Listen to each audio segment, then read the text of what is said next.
ఈ జగన్మోహన్ రెడ్డి గారికి సంబంధించి సరే మనం చాలాసార్లు మాట్లాడుకున్నాం, చాలాసార్లు వింటూ ఉన్నాం. ఏ చిన్నది జరిగినా లేదంటే ఎవరి మీద వైసీపీ నేతలకు సంబంధించిన అరెస్టులు ఏమన్నా ఉన్నా కూడా నెక్స్ట్ జగన్మోహన్ రెడ్డి అరెస్ట్ కాబోతున్నాడు ఇలాంటి మనం తరచూ వింటూ ఉంటాం. అవన్నీ కూడా పెద్దగా పట్టించుకునే పరిస్థితులు ఉండవు. కానీ ఉండవల్లి అరుణ్ కుమార్ గారు కొన్ని కీలక వ్యాఖ్యలు చేస్తూ వచ్చారు. ఆయన రాజకీయ భవిష్యత్తు గురించి కావచ్చు, అలాగే వైసీపీ పార్టీకి సంబంధించి కావచ్చు, అలాగే జగన్మోహన్ రెడ్డి కేసులకు సంబంధించి కావచ్చు. ఎలా చూడాలి ఈ పరిణామాలన్నింటినీ? అంటే ఉండవల్లి అరుణ్ కుమార్ గారి ఇంటర్వ్యూ నేను కూడా చూశాను. వారు రాజకీయంగా వాళ్ళకున్న అభిప్రాయాలు చెప్పారు. దాంట్లో తప్పటాల్సిన అవసరం లేదు. వారి అభిప్రాయం వాళ్ళది. కేసులు కొంచెం గందరగోళంగా మాట్లాడారేమో అనిపించింది నాకు. గందరగోళం ఏంటంటే కేసులు ఏమవచ్చు అనే దాని గురించిన కామెంట్ కానీ, గతంలో అదే కేసుల పైన ఉండవల్లి అరుణ్ కుమార్ గారు చెప్పినటువంటి రీజన్ ఈ రెండు చూసినప్పుడు ఆ గందరగోళం నాకు కనపడింది. అంటే అడావుడిగా చెప్పేసి వెళ్ళిపోయారో నాకు తెలియదు. బేసిక్ ఏంటంటే జగన్మోహన్ రెడ్డి గారు అరెస్ట్ అవుతారా, అరెస్ట్ కారా అనే చర్చ నడుస్తుంది. తెలుగుదేశం పార్టీ వాళ్ళు అరెస్ట్ చేస్తారు అంటున్నారు. చంద్రబాబు నాయుడు గారిని గతంలో అరెస్ట్ చేసిన నేపథ్యంలో ఆ చంద్రబాబు నాయుడు గారి నాయకత్వంలోనే ప్రభుత్వం ఉంది కాబట్టి రియాక్షన్స్ ఉండొచ్చా అనే చర్చ ఒకటి నడుస్తుంది, బలం చేకూరుస్తుంది. అది కూడా ఎర్లీగా కావచ్చు. ఎందుకంటే చంద్రబాబు నాయుడు గారిని ఎలక్షన్ 6 నెలల ముందు అరెస్ట్ చేశారు. అది కొంత నెగిటివ్ అయింది కదా, కాబట్టి ఏదో ఎలక్షన్ 2 నెలల ముందుగానే ఆ పని పూర్తి అయిపోతే బాగుంటుంది అనుకుంటున్నారనే చర్చ కూడా ఒకటి నడుస్తా ఉంది. ఏది జరిగినా 2 అంశాలు. ఒకటి, జగన్మోహన్ రెడ్డి గారు గతంలో ఉన్న కేసులు, సిబిఐ కేసులు, కొత్తగా పెట్టే అవకాశం ఉన్నట్టు కేసులు, ఈ రెండు వేరువేరుగా చూడాలి. పాత కేసుల్లో అయితే నాకున్న అంచనా ప్రకారం ఈ డిస్క్వాలిఫై కావడం, 2029 ఎన్నికల్లో ప్రభావం చూపడం అనేది జరుగుతుందని నేను అనుకోవట్లేదు. నాకున్న అంచనా ప్రకారం కోర్టులు చెప్పాలి. రీజన్ ఏంటంటే ఎప్పుడు ఎన్నికల పోటీ అర్హత ఉండదంటే ఆర్థిక నేరాలు ఇట్లాంటి కేసుల్లో 2 ఏళ్లు శిక్ష రుజువైన వాళ్ళు, నేరం రుజువై 2 ఏళ్లు ఆ పైన శిక్ష పడిన వాళ్ళు ఉంటే ఎన్నికల్లో పోటీ చేయడానికి అనర్హులుగా ఉంటారు. ఇది చట్టం. ఇప్పుడు జగన్మోహన్ రెడ్డి గారు ఆ పాత కేసులు రుజువు అయితే ఖచ్చితంగా 2 ఏళ్ల పైన శిక్ష పడతాయి. దాంట్లో ఏం సందేహం లేదు. పాయింట్ ఏంటంటే అసలు ఆ కేసు ఏమవుతుంది అనేది కదా తేలాలి. కేసు తేలకుండా శిక్ష పడితే అని ఊహాజనాలకు బాగుంది. ఇప్పుడు మీరు స్టార్టింగ్ రిమార్క్స్ లో ప్రస్తావించినట్టు ప్రజెంట్ పాత కేసులు డిశ్చార్జ్ పిటిషన్ దశలో ఉన్నాయి సిబిఐ కోర్టులో. డిశ్చార్జ్ పిటిషన్ మీన్స్ ఈ కేసులు నా పైన నేరం మోపబడిన దానికి అర్హత లేదు కాబట్టి డిశ్చార్జ్ చేయండి అని. అంటే ఇప్పుడు సిబిఐ ఏం చేయాలి? డిశ్చార్జ్ పిటిషన్ డిస్క్వాలిఫై చేసుకొని ఈ కేసు విచారణ అర్హత ఉంది అని నిరూపించి కేసు విచారణ అర్హత ఒప్పించాలి కోర్టుని. ఆ తర్వాత కేసు ట్రయల్స్ నడుస్తుంది. అంటే సిబిఐలోనే 2 దశలు ఉన్నాయి. ఇంకా సిబిఐ కోర్టు ఇచ్చే తీరు పైన హైకోర్టు ఉంటుంది, హైకోర్టు ఇప్పుడైతే సుప్రీంకోర్టు ఉంటుంది. కాబట్టి ఇవన్నీ ఉన్నాయి. కాబట్టి ఏమి జరిగినా జరగకపోయినా 29 ఎన్నికలలో ఏదో జరిగిపోతుందన్న అంచనాతో నేనైతే లేదు. ఇది ఫస్ట్ పాయింట్.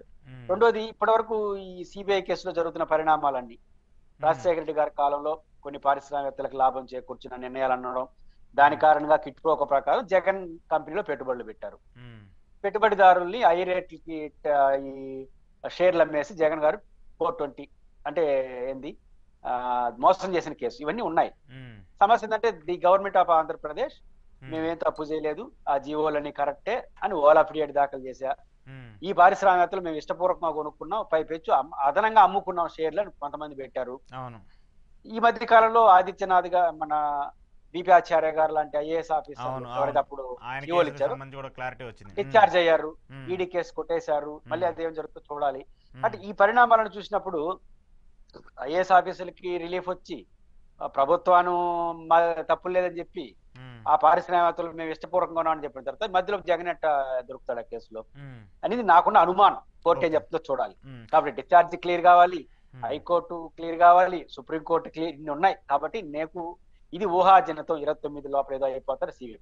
బట్ కొత్తగా కేసులు పెట్టదలుచుకుంటే అది పెద్ద సమస్య కాదు. ఈ మధ్య కాలంలో ప్రభుత్వాలకి గతంలో కూడా చూసాం, ఈ నిన్నైనా నన్నైనా ఎవరైనా అరెస్ట్ చేయాలంటే పెద్ద కారణాలు ఉండాల్సిన అవసరం. అరెస్ట్ చేయడానికి, శిక్షించడానికి కాదు. శిక్షించడం మళ్ళీ కోర్టులో నిరూపించాలి, అది వేరే సంగతి. అరెస్ట్ చేయడానికి 4 రోజులు జైల్లో పెట్టడానికి కేసులతో పని ఏమీ లేదు. ఏదో కేసు పెట్టొచ్చని రుజువు అయిపోయింది చాలా కాలం నుంచి. కాబట్టి అట్లా జగన్మోహన్ రెడ్డి గారి మీద ఉన్న కేసుల్లో విచారణ పెడితే కేసు పెట్టి అరెస్ట్ చేసి కావాలి. ఇవి నేను పెద్ద ఇక ప్రభుత్వం రిస్క్, ప్రభుత్వం దీంట్లో ఎంత పొలిటికల్ స్టాండ్ తీసుకుంటుంది అనే దాన్ని బట్టి భవిష్యత్తు కేసుల్లో అరెస్ట్ కావడం కాకపోవడం ఉంటుంది. అంతే తప్ప పాత కేసుల్లో మాత్రం ఈ ప్రభుత్వం ఏం చేయలేదు అంటున్నాం. ఈ ప్రభుత్వ పాత్ర ఏమీ లేదు, ఎందుకంటే కోర్టులు తేల్చాలని. ఈ ప్రభుత్వం ఏం చేస్తుంది? ఏమైనా అందులో చేయాలనుకున్నా తెలంగాణ కూడా అంటే ఇక్కడ ఒక పాయింట్, సరే ఇప్పుడు 2009 తర్వాత జగన్మోహన్ రెడ్డి మీద కేసులు పెట్టడము, అరెస్టులు జరగటం అవన్నీ కూడా మనం చూస్తూ వచ్చాము. ఒకవేళ చేయాలనుకుంటే 2014లో చంద్రబాబు నాయుడు ముఖ్యమంత్రి అయ్యాడు, 5 ఏళ్ల పాటు ఆయన ముఖ్యమంత్రిగా ఉన్నాడు, ఏమైనా చేయగలిగితే అప్పుడైనా చేసేవాళ్ళు కదా. సో ఈ కేసులకు సంబంధించి ఏం చేసే సిచ్యువేషన్ లేదనేటువంటి ఒక క్లారిటీని కూడా ఉండవల్లి గారు గతంలో కూడా చాలాసార్లు చెప్తున్నారు. ఆ కేసులన్నీ కూడా కేవలం ఆరోపణలు, ఇంకా ఈ సిబిఐ కావచ్చు, ఈడీ కావచ్చు, వాళ్ళు చెప్పేటువంటి అంశాలన్నీ కూడా ఇంకా పరిశీలనలోనే ఉన్నాయి. దానికి సంబంధించి ఎంక్వైరీనే స్టార్ట్ కాలేదు కాబట్టి ఆ ఎంక్వైరీ స్టార్ట్ అయ్యి అదంతా జరిగేలోపు చాలా సమయం పట్టే అవకాశం ఉంటుందంటూ కూడా ఆయన కూడా చాలాసార్లు మాట్లాడారు. ఆయన చెప్పేది ఏంటి, మీరు ఇందాక కోట్ చేసినట్టు కొత్త కేసులనే పెట్టే అవకాశం ఏమన్నా ఉండొచ్చు. ఎందుకంటే చంద్రబాబు నాయుడు గారిని అరెస్ట్ చేయడం అనేది ఒక పెద్ద సంచలనం. అలాంటి సంచలనాన్ని తీసుకొచ్చినటువంటి జగన్మోహన్ రెడ్డి మీద ఖచ్చితంగా కక్ష తీర్చుకోవాలనో, లేదంటే దానికి భిన్నంగా ఏదో ఒకటి రివర్స్ ఇవ్వాలని చెప్పేసి టీడీపీ వాళ్ళైతే చాలా ఈగర్గా వెయిట్ చేస్తున్నారని చెప్పేసి ఆయన మాట్లాడుతూ వచ్చారు. కొత్త కేసులు నేనే చెప్పాను కదా, అరెస్ట్ చేయడం ఒక మనిషిని పెద్ద సమస్య కాదు ప్రభుత్వాలు అనుకుంటే. అయితే కొత్త కేసులు, ఇప్పుడు పాత కేసులు ఇప్పుడు 20 ఏళ్ళు అవుతుంది, 15 ఏళ్ళు అవుతుంది ఇది సిబిఐ కేసులు. ఇంతవరకు డిశ్చార్జ్ పిటిషన్ స్థాయి దాట్లా. ఇప్పుడు కొత్త కేసులు పెట్టిన దాని పరిస్థితులు కుడియడం అదే కదా. ఒక 4 ఏళ్ళు 5 ఏళ్ళు పడుతుంది కదా కేసే. ఎఫ్ఐఆర్ నమోదు, ఇప్పుడు చంద్రబాబు గారి పైన కేసు ఎప్పుడు పెట్టారు, ఇప్పటికి 1 year 2 years కావస్తుంది. ఇప్పటి వరకు ఎఫ్ఐఆర్ నమోదు కాల. ఎఫ్ఐఆర్ నమోదు చేసేది నాకు తెలియదు, అది నడుస్తుంది. ఇక్కడ ఎఫ్ఐఆర్ నమోదు కావాలి, కొట్టాలి, అది చాలా ఉన్నాయి. అలాంటి జగన్మోహన్ రెడ్డి గారు ఎన్నికల్లో పోటీ చేయడానికి అనర్హత పెట్టే విధంగా చేయాలంటే రుజువు కావాలి. అది చాలా టైం పడుతుంది. పాత కేసులే 15 ఏళ్ళు అయిన కేసులే కొరికి రావట్లా. కొత్తగా పెట్టే కేసులు ఏమవుతుంది, మహా అంటే అరెస్ట్ చేయొచ్చు, అది పొలిటికల్ డెసిషన్ అంటున్నాను.